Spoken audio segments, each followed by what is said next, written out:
अस्सलाम वालेकुम। दुआ किस तरह मांगे। रसूलुल्लाह सल्लल्लाहु अलैहि वसल्लम ने इरशाद फरमाया, जब नमाज पढ़ चुको तो अल्लाह की इस तरह हमदो सना बयान करो जैसा कि उसका हक है, फिर मुझ पर दरूद भेजो और फिर उससे दुआ करो। ए नमाजी, दुआ करो कबूल की जाएगी, नेकी का बदला ज़रूर दिया करो। रसूल करीम सल्लल्लाहु अलैहि वसल्लम ने फरमाया, तुम्हारे साथ अगर कोई शख्स नेकी करे तो उसे बदला ज़रूर दिया करो।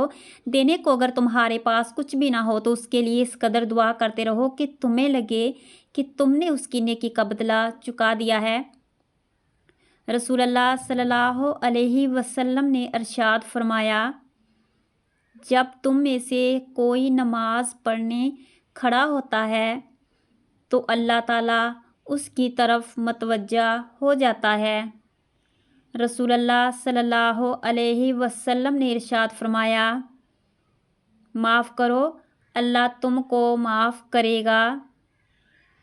नबी करीम सल्लल्लाहु अलैहि वसल्लम का इरशाद है, अल्लाह ताला हर मामले में नरमी करने को पसंद फरमाता है।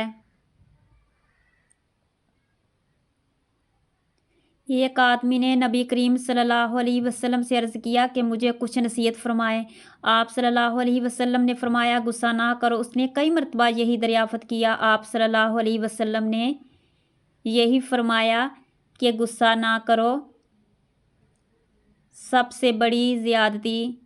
नबी अकरम सल्लल्लाहु अलैहि वसल्लम ने फरमाया, सबसे बड़ी ज़्यादती ये है कि आदमी नाहक किसी मुसलमान की बेइज्जती करे। रसूलुल्लाह सल्लल्लाहु अलैहि वसल्लम ने फरमाया, अल्लाह के ज़िक्र के सिवा ज़्यादा बातें ना किया करो, क्योंकि अल्लाह के ज़िक्र के सिवा ज़्यादा बातें करना दिल की सख्ती का बायस है और सख्त दिल शख्स अल्लाह से कोसों दूर है। तन्हाई के आंसू। नबी करीम सल्लल्लाहु अलैहि वसल्लम ने फरमाया, 7 तरह के लोग वो हैं जिन्हें अल्लाह ताला अपने साया में पनाह देगा। इनमें एक वो शख्स भी है जिसने तन्हाई में अल्लाह को याद किया तो उसकी आंखों से आंसू जारी हो गए। रसूलुल्लाह सल्लल्लाहु अलैहि वसल्लम ने फरमाया, जब अल्लाह से उसके नाम के साथ सवाल किया जाता है तो वह ता फरमाता है, और जब अल्लाह से उसके नाम के साथ दुआ की जाती है तो वो दुआ कबूल फरमाता है।